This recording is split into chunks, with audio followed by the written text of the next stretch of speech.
নমস্কার বন্ধুরা, আমি সাগরিকা। আমার চ্যানেলে সকলকে স্বাগত।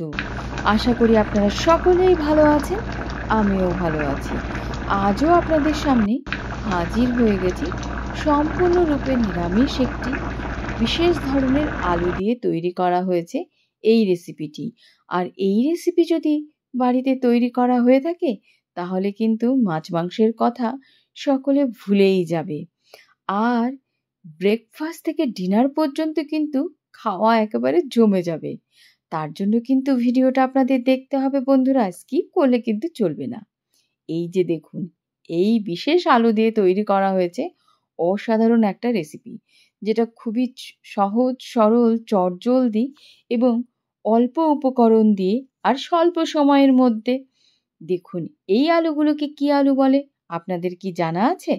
যদি না জানা হয়ে থাকে তবে আমিই বলে দিচ্ছি। দেখুন, আলুগুলো একদম ছোট ছোট সাইজের, আর এটা কিন্তু পশ্চিমবাংলার আশেপাশেই চাষ হয়। খুব একটা বেশি পাওয়া যায় না, উৎপাদনও খুব কম হয়। এই সময়টাতে পাওয়া যায়, এরপরে কিন্তু তেমন একটা পাওয়াই যায় না। আমাদের এখানে আমি যেহেতু বাজার করতে গিয়েছিলাম, হঠাৎ আমার চোখে পড়েছে। হ্যাঁ, বিশেষ একটা দিনে আনা হতো, সেটা আমাদের বাড়িতে সরস্বতী পুজোর সময় আনা হতো। আর এটা ওই পাহাড় পর্বত তরাইয়ে চাষবাস করা হয় টুকটাকভাবে। এই আলুটি কিন্তু বিভিন্ন নামে পরিচিত। দেখুন, আমি কিন্তু গ্যাসের চুলোটা চালিয়ে দিয়ে জল দিয়ে দিয়েছি প্রয়োজন মতো, আর সামান্য একটু লবণ দিয়ে আমি এবারে কিন্তু আলুটা সেদ্ধ করে নিচ্ছি। খুবই সাধারণভাবে এইভাবে ওপেন অবস্থায় সেদ্ধ করে নেবেন, একদম গলে যাবে। বেশি সেদ্ধ করবেন না। দেখুন, আলুটা যখন ওই 80% মতন সেদ্ধ হলে এনাফ, কারণ এরপরে তো আপনারা রান্না করবেন। আর এই আলুটা কিন্তু বিশেষ নামে পরিচিত। যেমন এই আলুটাকে সাধারণত কেউ বলে থাকে বাদাম আলু, জাম আলু, জলপাই আলু, আর এর কিন্তু একটা ইংলিশ নামও রয়েছে রেড ব্লিস আলু। এই আলুটা যারা ডায়েটিং করছেন তারা কিন্তু স্যালাড হিসেবেও খেতে পারেন, ম্যাশ পটেটো তৈরি করে খেতে পারেন। এতে প্রচুর পরিমাণে ভিটামিন এবং খনিজ পদার্থ রয়েছে এই আলুতে। এই আলুটা একটু স্টিকি এবং ক্রিম ভাব রয়েছে কিন্তু আলুর মধ্যে।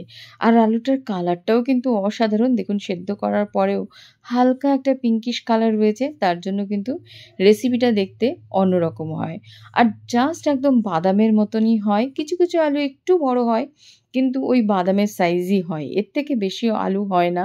আর আমি বলেইছি আপনাদেরকে, খুব অল্প পরিমাণে এই আলু চাষবাস করা হয়, মানে শখের জন্য। তেমন একটা বাণিজ্যিক ব্যাপার নয়, যেটা রেগুলার আলু থাকে। আর আলুর খোসাগুলো না একটু মোটা টাইপের হয়। দেখুন, আমি খোসা তো ছাড়িয়েই নিয়েছি। এখানে 400 গ্রাম মতন আলু রয়েছে। তো আর হচ্ছে দেখুন এই যে খোসাগুলো কতটা মোটা।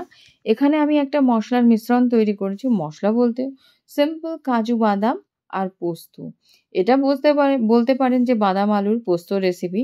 দেখুন, পোস্ত নিয়েছি আর কাজু নিয়েছি। এখানে 3 চামচের মতন মানে পোস্ত এবং 6-7 টা কাজু নিয়ে নিয়েছি। একটা পাতলা কিন্তু আমি উম মানে মিশ্রণ তৈরি করে নিচ্ছি। মানে খুব যে বেশি একটা পরিমাণে দিতে হবে, এই আলুটা নিজের থেকেই মানে একটু কি বলবো, ক্রিমি টেক্সচার রয়েছে। মানে যেটা খুব ভালো লাগে, আঠালো লাগে মুখে পড়লে পরে। একটু অন্যরকম টেস্টও রয়েছে বন্ধুরা। আর এই আলুটা সাধারণ রেগুলার আলুর থেকে এই আলুটার কিন্তু দামটা একটু বেশিই রয়েছে। শিলিগুড়ি কিংবা অন্যান্য সাইডে একটু কম দাম, কিন্তু আমাদের যেহেতু উত্তর দিনাজপুরে পাওয়া গেছে, একটু বেশিই দাম নেয়। দেখুন, এরকম একটা আমি পেস্ট তৈরি করে নিয়েছি পোস্ত আর কাজুর। আলু কিন্তু সম্পূর্ণ আমি মানে খোসা ছাড়িয়ে নিয়েছি। এবার ওই দেখুন, এটা তো মসলা রেডি করে নিয়েছি। আর রয়েছে এখানে কালো জিরে আর শুকনো লঙ্কা ফোড়নের জন্য, কাঁচা লঙ্কা, প্রয়োজন মতন হলুদ গুঁড়ো এবং সুন্দর একটা কালারের জন্য আমি কাশ্মীরি রেড চিলি পাউডার নিয়েছি এখানে 1 চামচের মতন। এবার গ্যাসের চুলোটা জ্বালিয়ে দিয়ে কড়াইটা বসিয়ে দিয়েছি। তাতে আমি প্রয়োজন মতন সর্ষের তেল নিয়ে নিয়েছি। সর্ষের তেলটা ভালো করে গরম হয়ে গেলে পরে আমি ফোড়নটা দিয়ে দিচ্ছি কালো জিরে এবং শুকনো লঙ্কা। এক্কেবারে অল্প কয়টা মশলা দিয়ে তৈরি করা হয়েছে। বুঝতে পারছেন কতটা চটজলদি একটা সহজ সরল রেসিপি। এটাও কিন্তু আমাদের বাড়িতে আমার ঠাকুমাই তৈরি করতো, কারণ ভুনা খিচুড়ি হতো, তার সঙ্গে আমরা পনিরটা যেহেতু বাড়িতে তৈরি করা হতো, ছানা আর কোপ্তা কারি এইসব তৈরি করা হতো।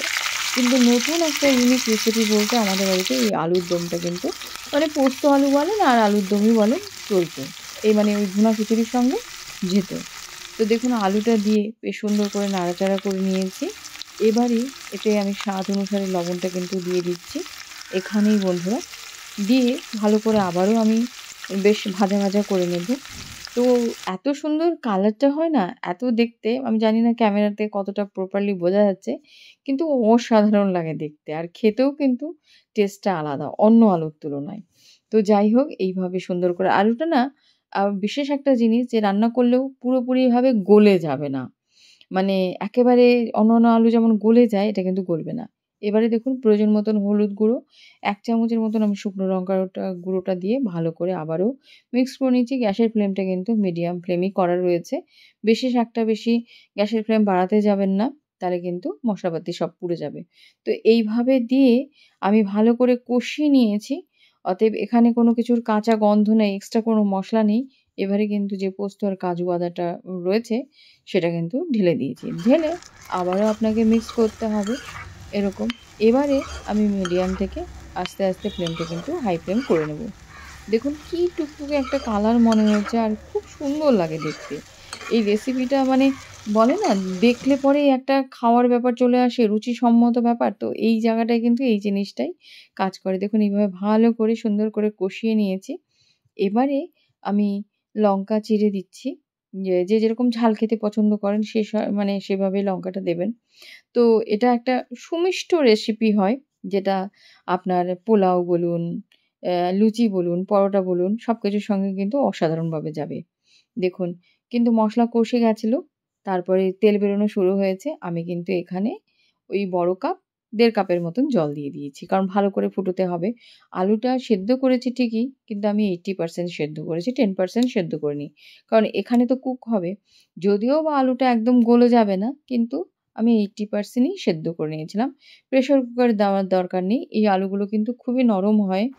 আর প্রেশার কুকারে দিলে পরে কি অন্যরকম হয়ে যাবে। দেখুন আমি কিন্তু যখনই একটু টানতে এসছে কারণ গাঢ় হয়ে যাবে একটা ক্রিমি টেক্সচার যেহেতু পোস্ত রয়েছে আর ইয়ে রয়েছে আ আপনার কাজু রয়েছে তার জন্য এখানে কিন্তু চিনিটা আমি দিয়ে দিয়েছিলাম স্বাদ অনুসারে। আপনারা চাইলে পরে দিতে পারেন যারা ঝাল, ঝাল পছন্দ করে নো ডাউট স্কিপ করুন। এবারে এখানে যে কাহানি মে টুইস্ট আমি কথায়, কথায় বলে থাকি যে একটু বিশেষ করার জন্য শাহি গরম মসলা দিয়ে দিয়েছি। খুবই সামান্য পরিমাণে রেখেছি। দেখুন তারপরে ঘিটা দিয়েছি। ফ্লেমটা একদম লো ফ্লেম করে রেখে দেবেন। জাস্ট একটু ২-৩ মিনিট ফুটিয়ে যখনই ঘি আর তেল উপরে ভেসে উঠবে, তখনই ভাববেন রেসিপি আপনার কমপ্লিট। একেবারে ফ্লেমটা বন্ধ করবেন আর সুন্দরভাবে সার্ভ করে দেবেন। নিরামিষ দিনেও যে অসাধারণ মানে খাবার তৈরি করা যায় তার প্রত্যক্ষ প্রমাণ এই আলু রেসিপিটা। হ্যাঁ, যারা, যারা উত্তরবঙ্গে যখন ভ্রমণে আসেন নো ডাউট শিলিগুড়ি বলুন পাহাড়ি এলাকাতে খুঁজবেন এই আলুটা কিন্তু পেয়ে যাবেন। পাহাড়ে গিয়ে জাম আলু বলবেন কিংবা বাদাম আলু বলবেন নো ডাউট আশা করছি পেয়ে যাবেন। তখন বাড়িতে গিয়ে তৈরি করে এইভাবে খাবেন, বলছি তো মুখে লেগে থাকবে, টেস্ট ভুলবেন না। আসলে আপনারা না জানি না কেন যেন কমেন্ট করতে চান না। প্লিজ বলুন রেসিপিটি কেমন হয়েছে? আপনাদের কমেন্ট করা মানেই তো আমাদের এনকারেজিং ব্যাপারটা আসে। মানে তখন আরো ভালো করে মানে বিভিন্ন রকম রেসিপি শেয়ার করতে ইচ্ছা করে। ঝুলিতে প্রচুর রেসিপি রয়েছে। কিন্তু সাড়া পাচ্ছি না তো। সাড়া পেলেই তো আরো আগ্রহের সহিত আছে আপনাদের রেসিপি। যাই হোক ভিডিওটি দেখার জন্য অসংখ্য ধন্যবাদ। চ্যানেলটিকে লাইক, শেয়ার, সাবস্ক্রাইব